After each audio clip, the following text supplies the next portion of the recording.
ГСП онлайн. Городские новости сейчас. В воскресенье в 10 утра спорткомплекс «Нефтяник» стартует второй день соревнований по самбо памяти Евгения Шиперкина. Республиканский турнир проводится уже далеко не первый год и собирает как местных атлетов, так и гостей из разных частей региона. Вот и на этот раз только в первый день сразилось более 90 спортсменов. Турнир, как правило, назначают на начало спортивного сезона, и не случайно. Здесь просто-напросто они набираются еще больше опыта, проверяют свою общую физическую подготовку, функциональную способность проведения схваток и все остальное. Потому что здесь начало соревнований, соревновательного сезона, да. И здесь они уже проверяют. И тренер уже видит, над чем нужно поработать с ребятами.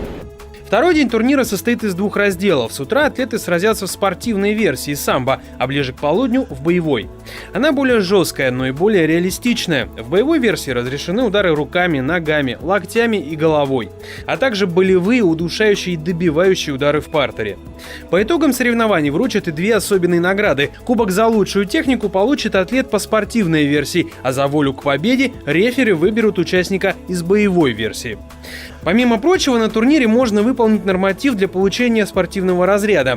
Так, в первый день несколько человек выполнили положенные условия для присвоения первого юношеского разряда.